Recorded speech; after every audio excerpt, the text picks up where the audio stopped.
Welcome back to the show, guys. Today we got another UFC fight night. Today we're bringing in UFC Fight Night Perth. That is the card that had Dominic Reyes versus Carl Ulberg. This was a light heavyweight bout. We're gonna be breaking down what happened. Fight Night Australia.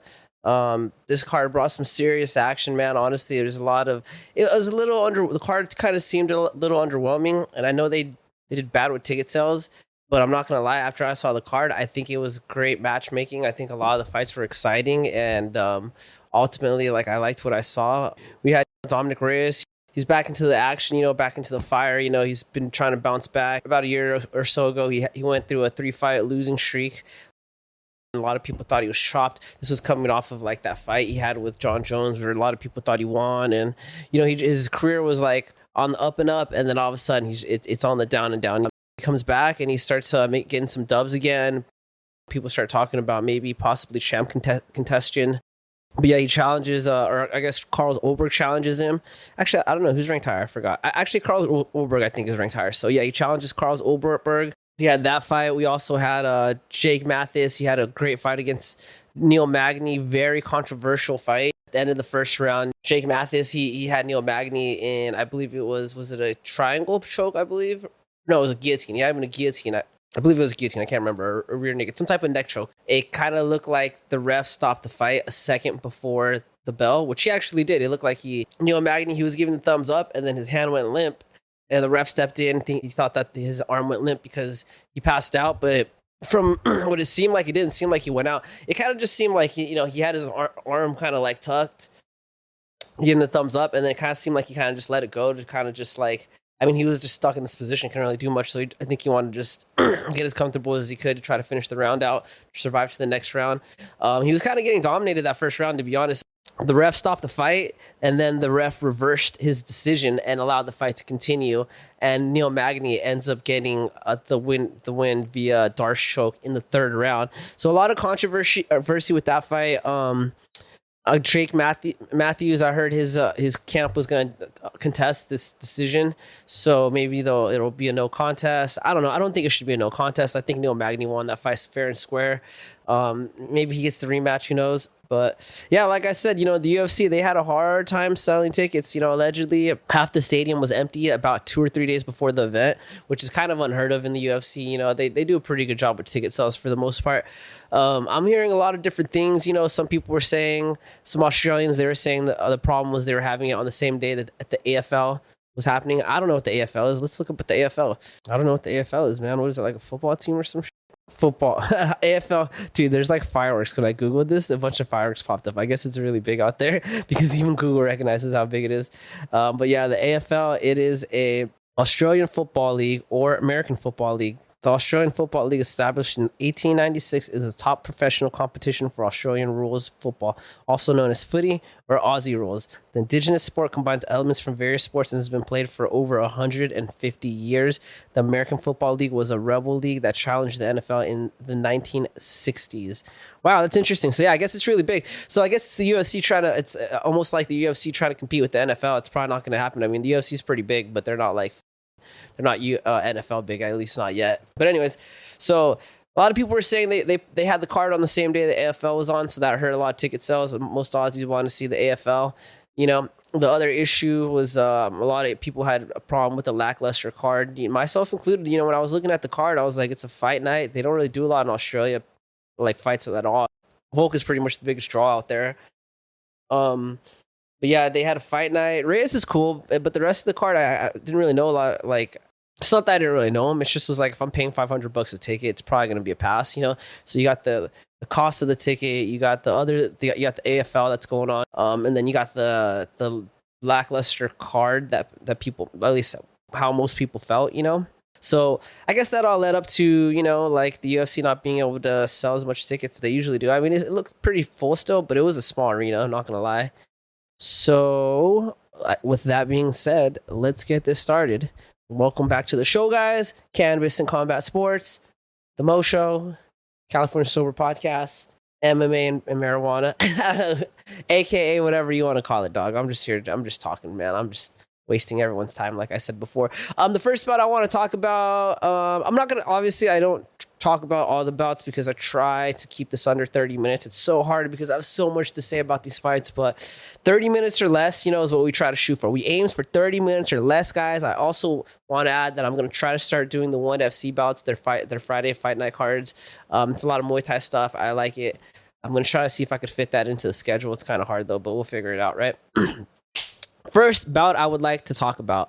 This was a bout between Loma Lunkbonmi versus Alexia Theanara.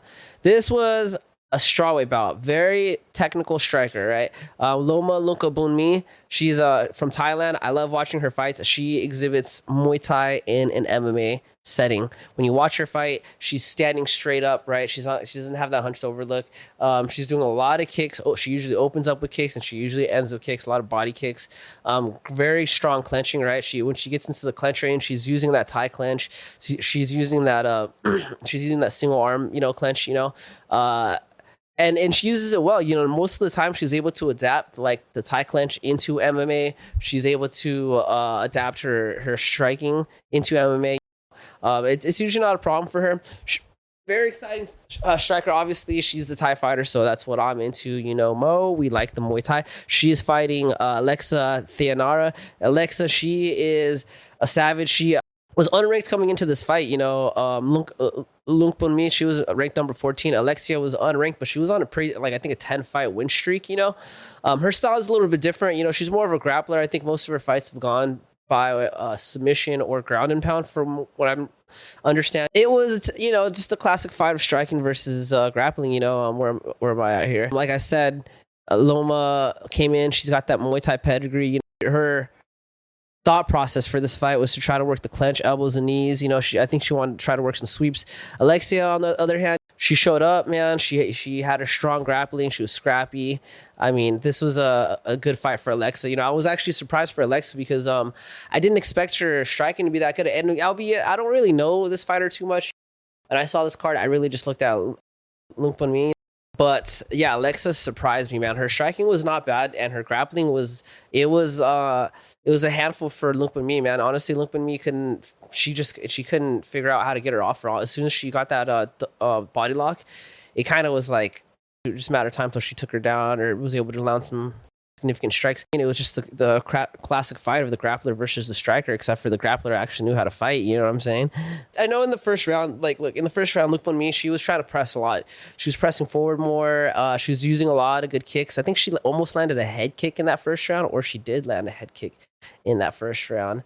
2 minutes into the first round, though, Theanara, she was able to take her down. I don't know if I'm pronouncing her name right. I think she's Brazilian, and I'm Theanara. But anyways, yeah, she's able to take her down within the first 2 minutes of the round, and as soon as she takes her down, she gets her into her half guard, smothers her, bro. She was landing a lot of good ground and pound in that first round. Honestly, it was that first round was close to being stopped with Theanara on top, man.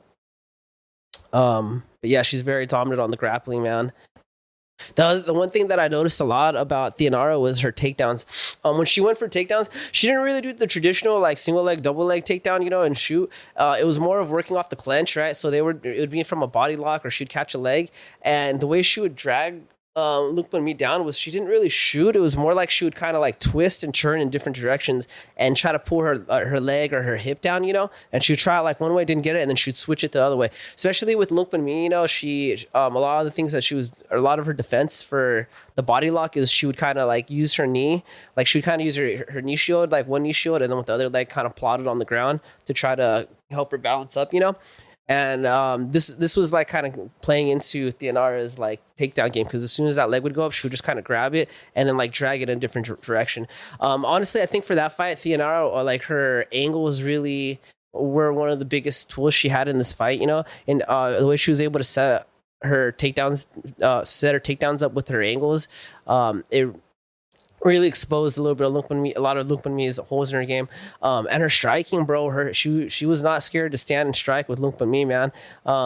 The third round, it was very exciting. Lunkbonmi came out just throwing a lot of strikes, man. She I think in the first couple seconds I was outstriking Theodora, but she ended up in like these clench positions, and I don't understand why she kept trying to clench. I think she was so used to being able to dominate the space using her like Thai skills, the Thai, like using her style clenching in MMA, that she kept defaulting to it with Theodora, especially when you have like someone that's got like pressure like Theodora. It's like you're trying to like stop them from moving, so you got to clench. I think that was a mistake by Lumpamir though. She should not have clenched. If she did clench, she should have just stuck to elbows and try to break, but try not to work too much in the clench because every time they locked up, Theodora just took her down. But you know what I mean. Yeah, I mean Theodora, she ends up getting the dub, and I'll just keep it to that. I think I spoke a little too much on this fight, anyways, because I do got to keep it short. So I believe that was already over a couple, like a minute or two.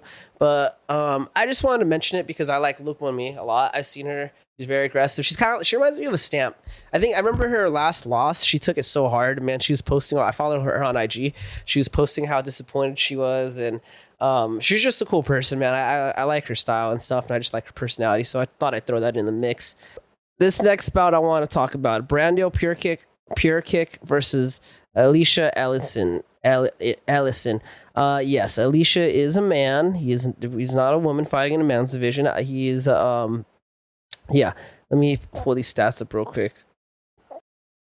Brando Pure Kick versus Alicia Ellison. Like I said, Alicia Ellison is a man, also spelled just like a girl's name, Elisha. Not sure where he's from and how they do that. But Brando Pure Kick, versus Alicia Ellison. This is a heavyweight bout.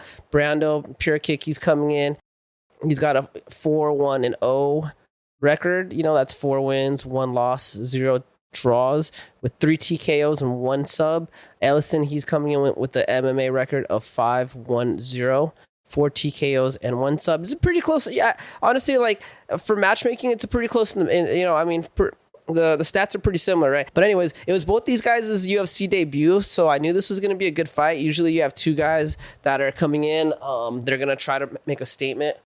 I heard a lot of good stuff about Brando Pure Kick. He comes from City Kickboxing. I believe he was talking about how, I'm not sure if it was this guy. Yeah, so this I believe this guy said he worked a lot with Israel Adesanya. That's a teammate of his that helped mold his style. And Israel Adesanya was in the crowd watching his teammates, so I gotta imagine it's true. Like I said, it was a battle of strikers, man. This fight was a grind, man. Pure Kick wanted to keep it standing, and Ellison tried to drag it into the grappling exchanges, right? The clashes of the style made this fight pretty interesting. I mean, I don't. Okay, let me rephrase that. Right, so it wasn't really clashes of style, right? I'm sorry, I don't know why I wrote that, dude. I think I wrote that for a different person because, from what I saw, it was a battle of strikers, baby. Right from the beginning, Pure Kick, he was opening up with a lot of low kicks, man. Before even throwing 1 punch, he threw, I believe, 3 low kicks, and then after he threw a cross in between it, he went and did like a body kick. So it was like for every basically 3 kicks he was throwing 1 punch. I like that style. And it shows that he trains at City Kickboxing. I've seen a few of the City Kickboxing guys show up that night, and their styles are similar. That it's like the pressure and the way they build the combinations are all pretty similar, and that makes sense because that's how we do it at Spider, right? It's like we all have Frankie's style in mind when we train, the way we hold pads, the way we teach people. It's like, yeah, you're gonna mix in your own style, but it's like the pad holding is the way that Frankie teaches us, right? And that's the stuff, drillers make killers, baby. The pad holding is what kind of what makes your striking more surgical, I guess you could say, right?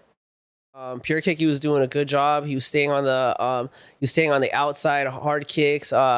Ellison, he kept getting backed up, man. I mean, I didn't see a lot of activity from his opponent, Ellison. I mean, at one point, I think Pure Kick lands a good right hand and takes him down. He takes Ellison down, and then he just starts punching away. He has him against the fence, and that's the end of it, man. I think Ellison tries to go for like a single or like a double leg.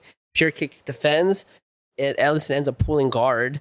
Right, he ends up pulling guard and he falls to the ground, pulls guard, and then lays down. And Pure Kick just gets on top of him and just kind of like knocks him out. I think last time I did one of these for the Notre event, someone pulled guard and got knocked out, if I'm not mistaken, or he pulled guard and got messed up. I mean, guys, dude, you got to be careful with the pulling guard in MMA, man. Some people can do it, right? Some people can get it done, but for the most part, you should probably not pull guard in MMA. You know what I mean? I mean, even Kron Gracie couldn't do it. And that's like that dude's been doing just like his whole life, man. But yeah, pure kick. He gets in here. He's what is it? What was this, a heavyweight bout or light heavy? This was a heavyweight bout. Hearing a lot of good things about Pure Kick even before coming into this fight. A lot of people were saying he's going to bring some excitement to the heavyweight division, and I agree. It's a pretty still division, right? It's like, I mean, Jones is gone now, or is he back? Who knows? He's gone. He's back. He might be at the White House. We don't freaking know. Maybe they should do a Jones versus Reyes. That'd be interesting. Elimination. Loser gets cut forever, never come back. That'd be an interesting one. Who knows? This next fight I want to talk about, though, honestly, I wasn't even going to talk about it. I didn't even look at the stats for this fight. I watched this after the fact it happened. I saw it this morning. Last night, I went out to Oktoberfest with some friends, and we had a jolly old German time. No Yeezy. But I saw the name of this fighter, and I just was like, I want to talk about him just because of his name. His name is Colby Thickness versus Josiah Musasa. Colby Thickness, that is his actual real name. He's a white boy. He's from Australia. I believe he's a native Australian or something. Not sure what is up with the last names out there, but Colby Thickness, baby. Let's go with the thick and the nest, dog. But yeah, he was fighting Musasa.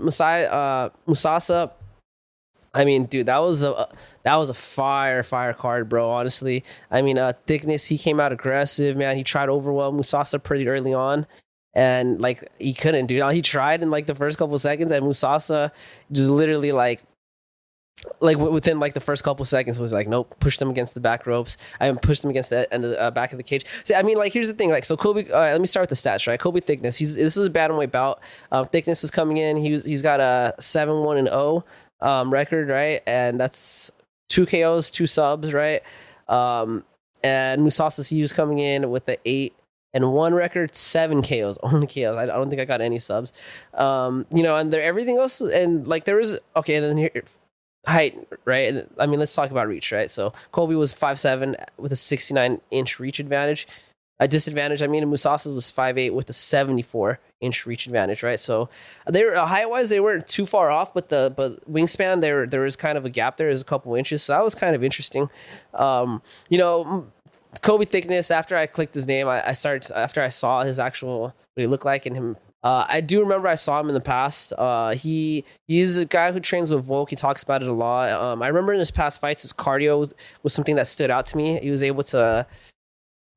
He wasn't like a Colby Covington or anything, which would be so funny. Colby Thickness, Colby Covington with cardio. He wasn't like a Colby Covington, but he had some good cardio, bro, and he definitely uses it as a tool, very similar to how Covington does, but not at that type of level. Josiah Musasa, don't know much about this guy. I kind of looked some stuff up. I knew he was a striker.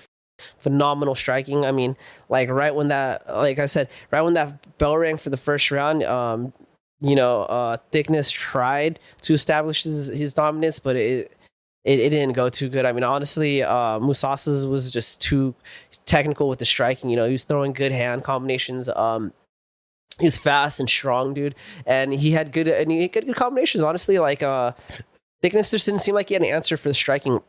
It got to a point where he was kind of just shelling up, and for the most part, for all 3 rounds, he was kind of running away from Musasa's.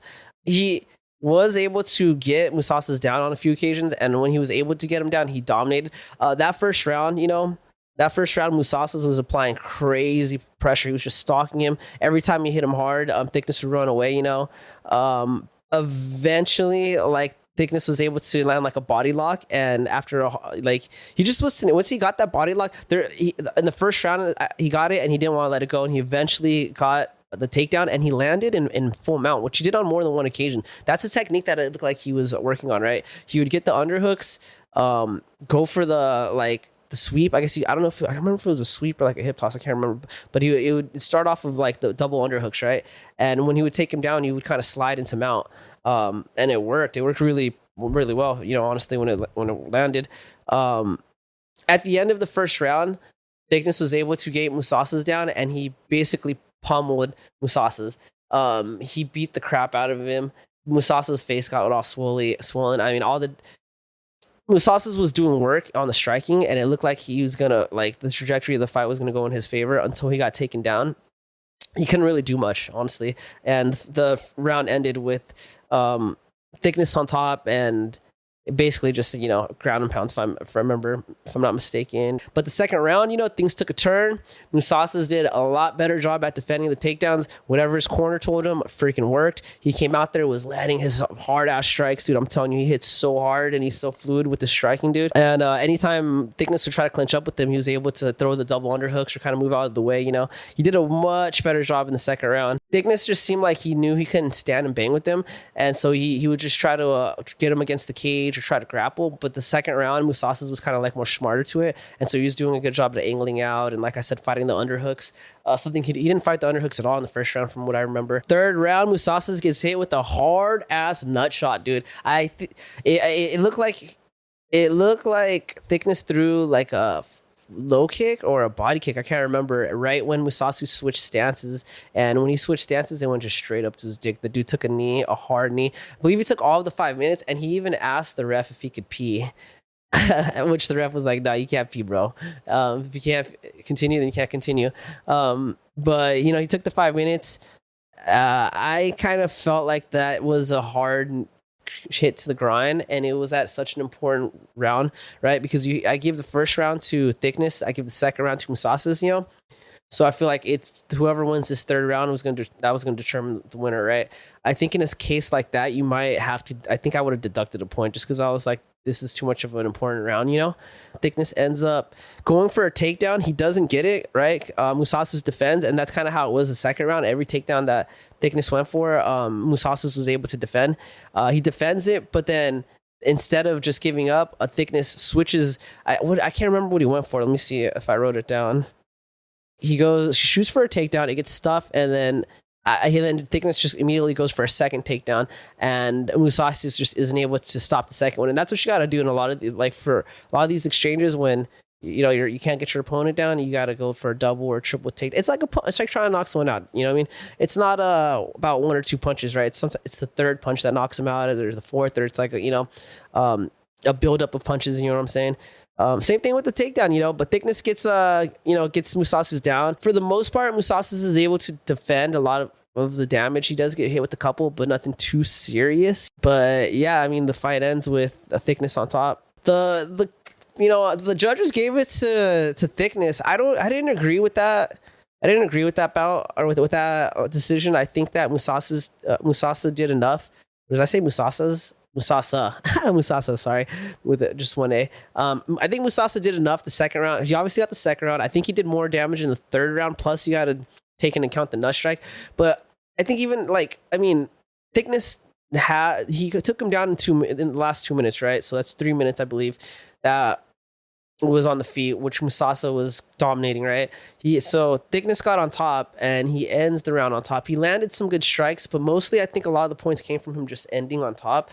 I don't personally agree with that. I feel like that round should have went to Mousasa, but what do I know? Pause. Where the fuck did I put the joint, baby? Let's go. This wouldn't be a cannabis in combat sports if I didn't smoke a little cannabis.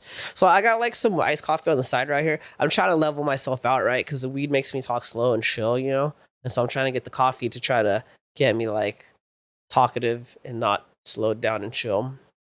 Or maybe it's just early signs of CTE. If you guys haven't checked out my last episode, it should have already dropped. Go check out my last interview. I interviewed Joey Beltran. He was the Mexicutioner, UFC veteran, possibly CTE, very intense, very sad. But very great guy, dude. He's kind, and I love that guy, man. He's cool as hell. Check it out. I'm pretty sure the algorithm isn't going to like it. Talked a lot about bloody stuff. They do not like when we talk about gore like that. They get all weird. It's Halloween, man. We're talking about gore. Now going on to a card I'm really going to go in depth about. I know these are just little teasers, guys. I'm sorry. I'm trying to, keep you guys entertained. I'm trying to fill you guys in. But at the same time, I got to fit all this in a time slot, right? And I think I'm already close to 30 minutes. So some stuff I'm going to have to cut out. I might have to cut out one of the fights. I might have to cut out that last fight I just said.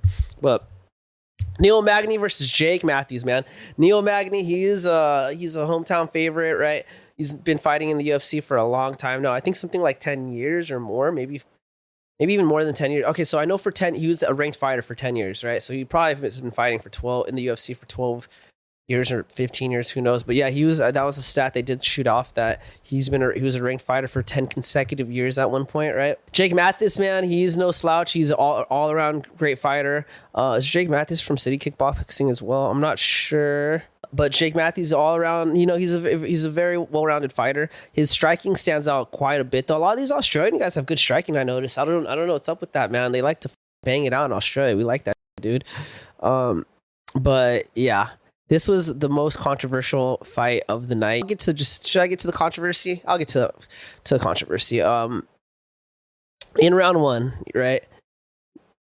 The way the first round was going, Jake Matthews was dominating, in my opinion. Oh, not like completely dominating, but he was getting the better of exchanges. His combinations he had good combinations. He shot a lot of body shots. He's kind of like an Alien Tempora type of dude. He likes to kind of get you against the fence, right? And then he'll kind of plant his feet down, and he'll start throwing hooks and uppercuts and a lot of that like inside boxing style, hit the body, come over the top. He likes to just plant down and hit as hard as he can, right?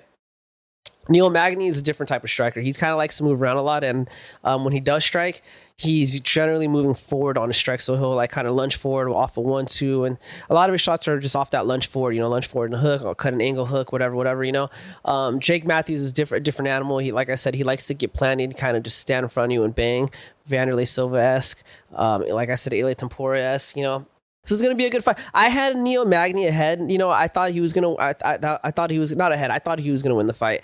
But watching Jake Matthews, I was wrong for the most part. Right, he pretty much was dominating Neil Magny in the striking. Towards the end of the first round, he gets on top. He somehow secures a guillotine. I can't remember how it happened, but so I think it was actually Neil Magny that initiated the clinch exchange. But anyways, Jake Matthews, he ends up on top. He gets a guillotine, and he rolls it over. I'll get a picture of it right here. I'm sorry, I'm like high, so I'm trying to remember. But he's on top. He's got the guillotine, and a second before the bell rings, the ref stops the fight. Right? It's mostly because he's talking to Neil. And Neil's giving him the thumbs up, and then he lets his right shoulder go, his whole arm go. Right? It kind of loosens it up.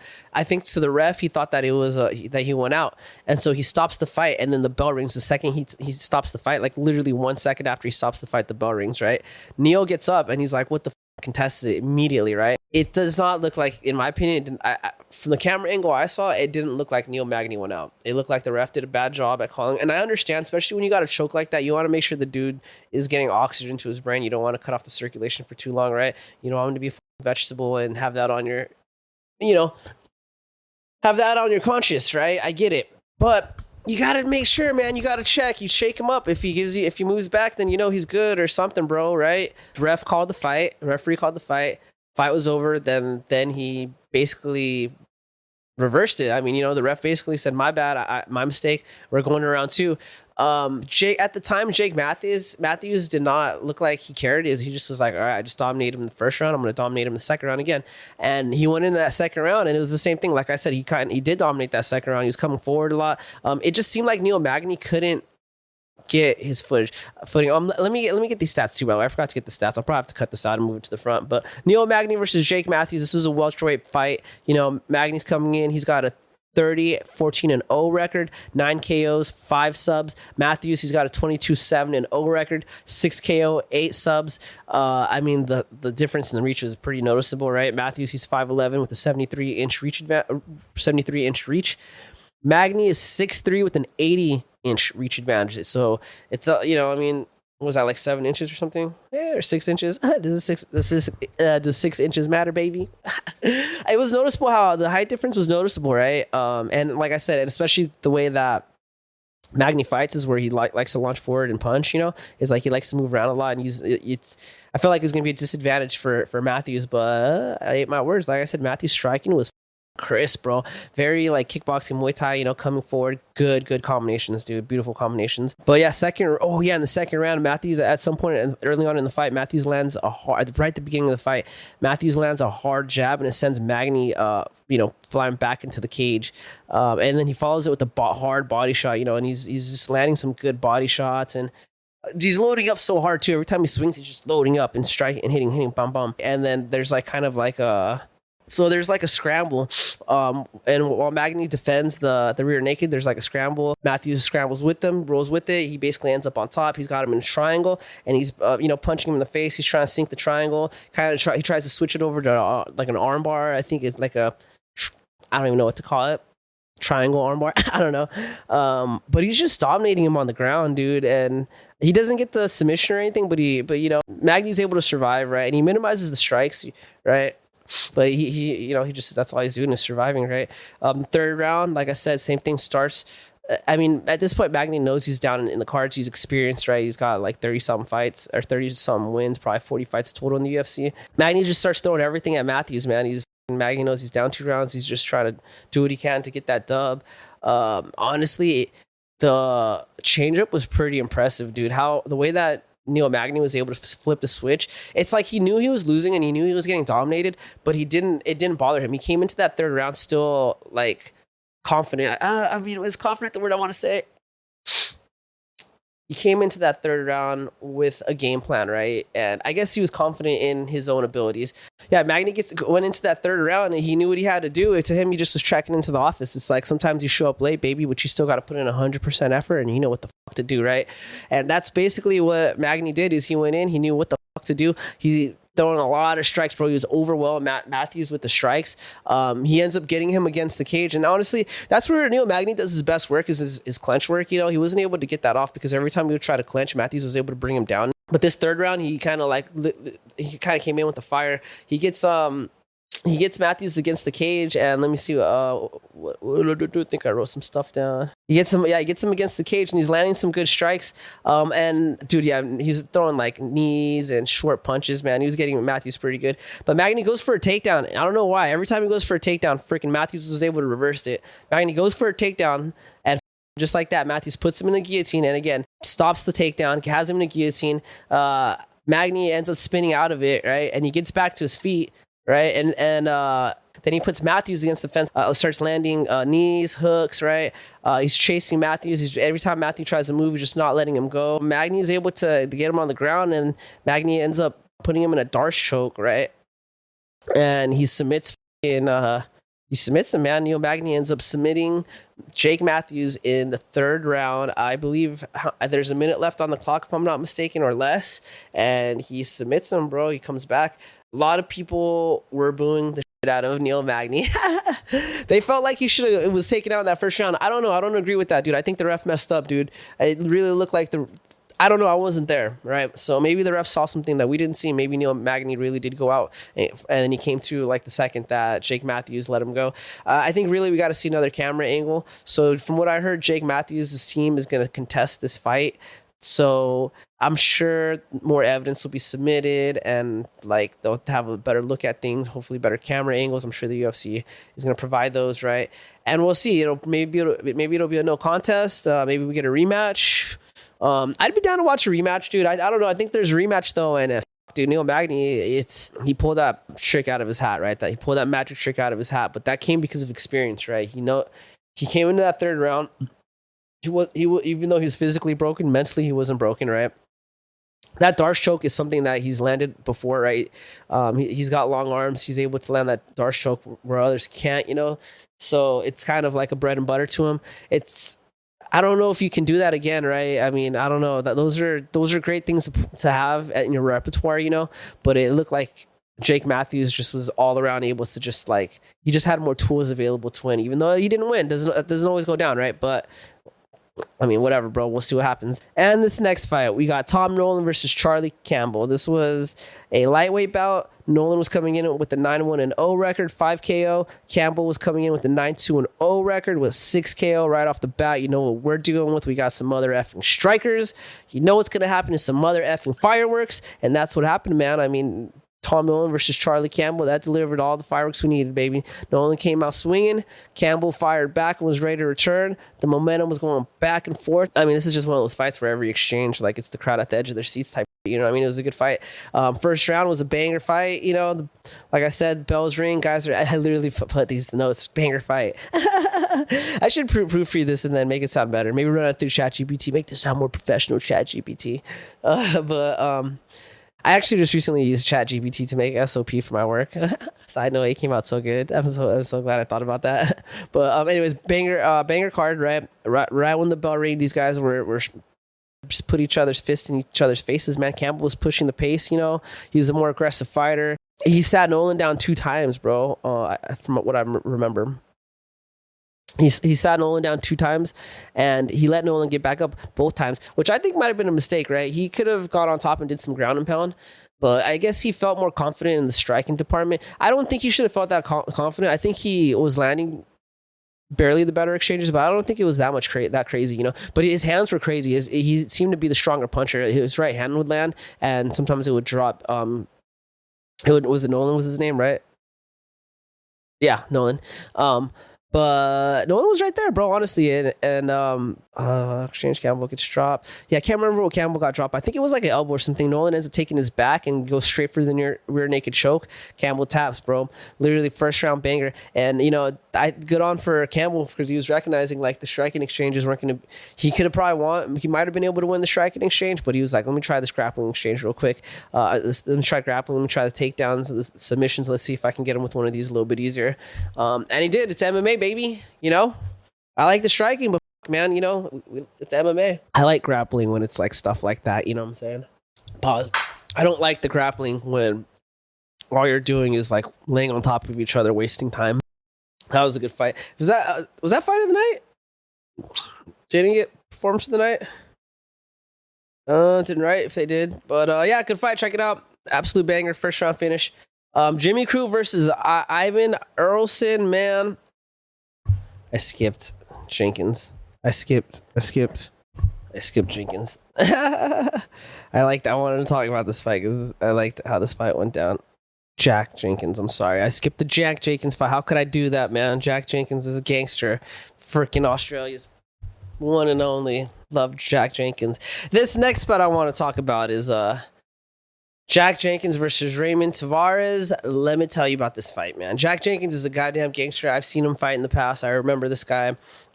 He likes to kick a lot. I like to kick a lot. Not sure if he's a city kickboxing guy. I didn't write if he is. But he very much likes the striking. It's kind of what he's only good at. And he very much favors the kicks. He can kick in MMA the way freaking kickboxers and Thai fighters kick in Muay Thai and kickboxing. Generally, you can't kick like that in MMA because you have the threat of the takedown. But Jack Jenkins does not give a fuck. He'll be able to throw body kicks and all that. This was a test for both men's durability. They basically hit the crap out of each other. Jenkins was fighting at home in Australia.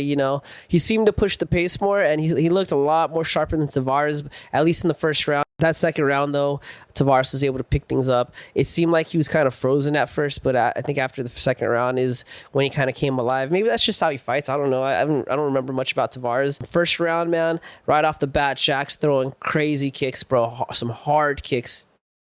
Kicks the leg, kicks the body. I think he lands a head kick. Surprisingly, dude doesn't get knocked out. I mean, for the most of the first round, Tavares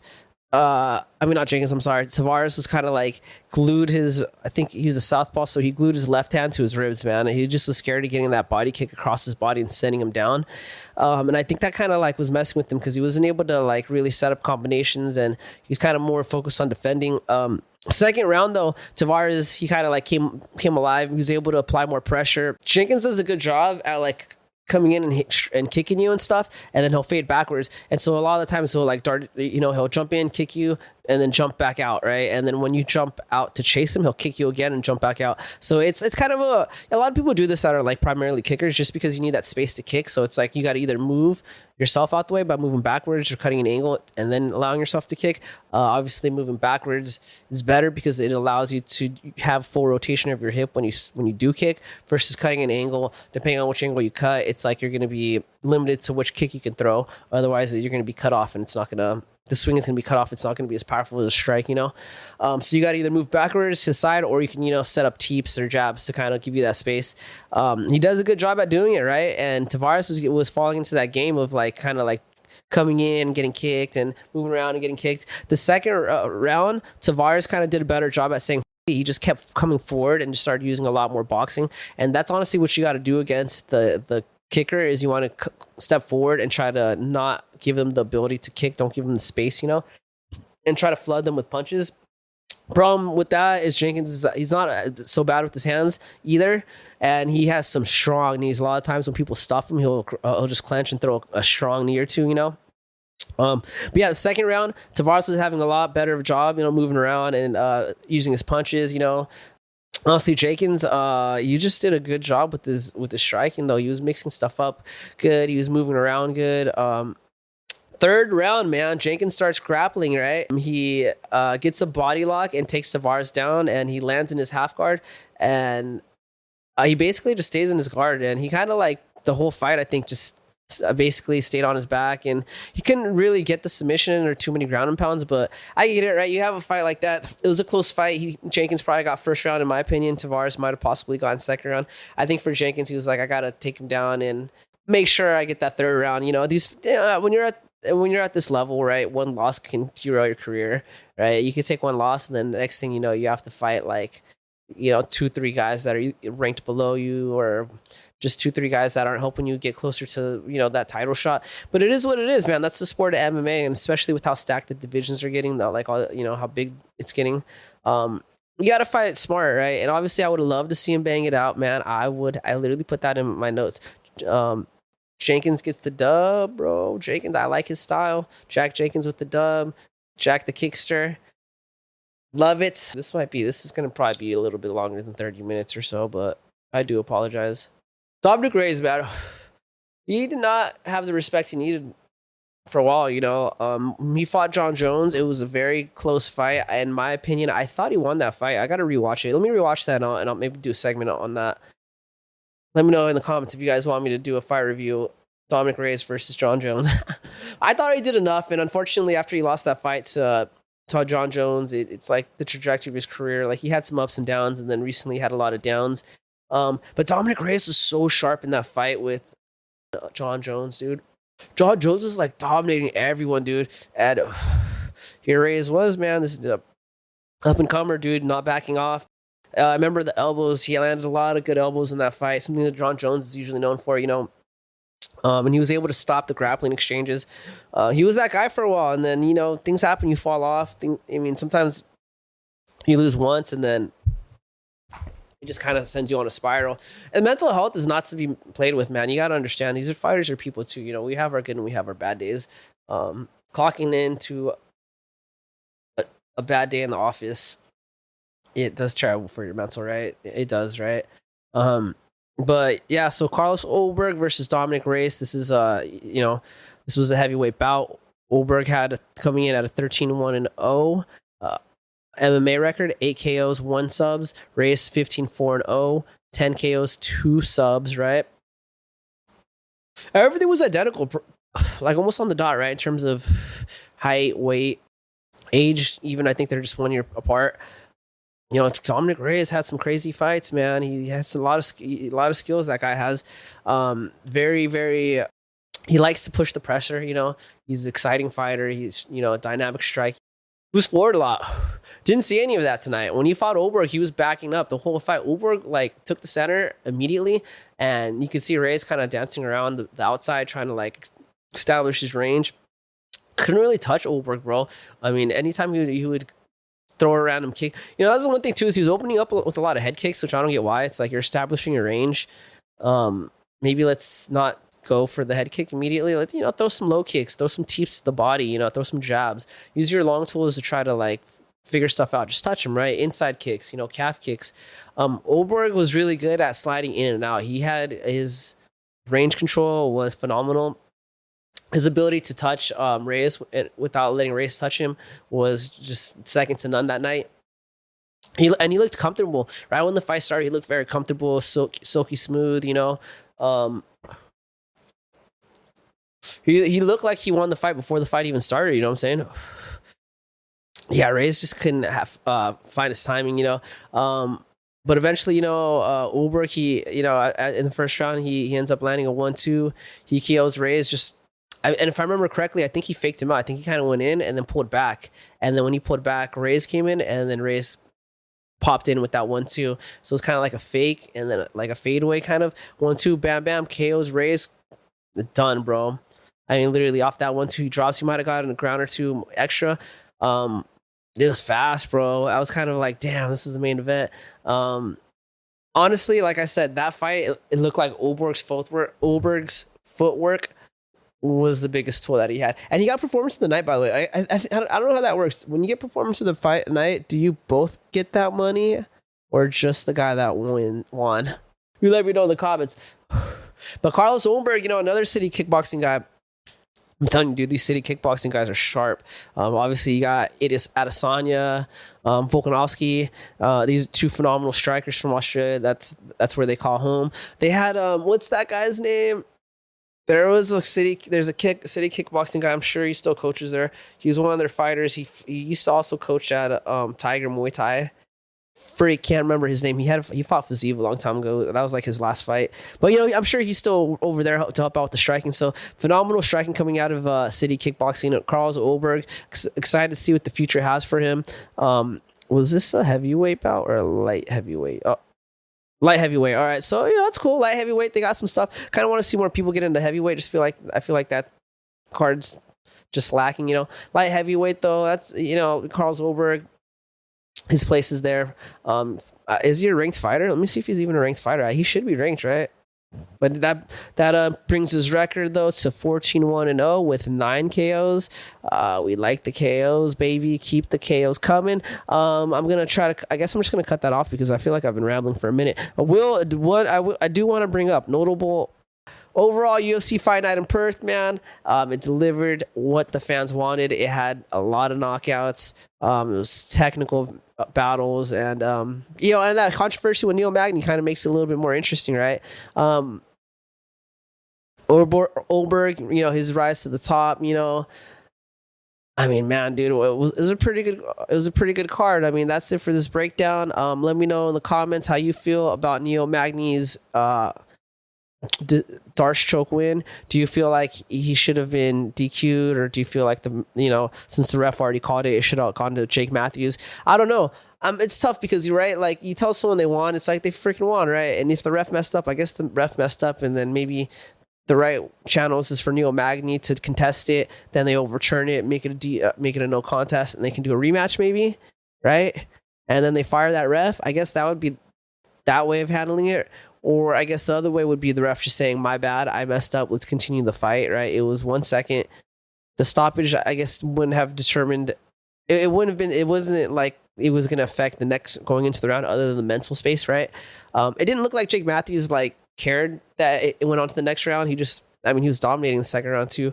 But the end result was he got choked out with that Darce, baby. And that is why you cannot count the veteran out. Magny is a gangster. He will find a way to win. That's what separates these veterans from these younger guys. See, the younger guys come in and their bodies are less beaten and they're younger, they're faster. They're able to, they have better conditioning, right? But the experience is being able to pull wins like that. That's what the veterans bring to the table, right? It's like their body hurts. They can't do the things they used to do. Their cardio isn't there anymore. Their speed's going away. Power stays, from what I heard. I don't know. Power stays, maybe, I guess. You tell me, guys. But from what I noticed, when the veterans do, a lot of the times these veterans leverage their fight IQ against their loss of speed and cardio, or whatever. They I feel like you think slower too as you age. I don't know. Who knows, guys? Eat mushrooms, get smart. Check out my last podcast with Joey Beltran. I hope this does good. I feel like YouTube's gonna give it a shadow ban because lately they've been shadow banning my stuff again lately. But I'm gonna try to chop this up and make this less than 30 minutes or less. It looks like I went on for a minute though. With that being said, thanks for listening. Goodbye, guys.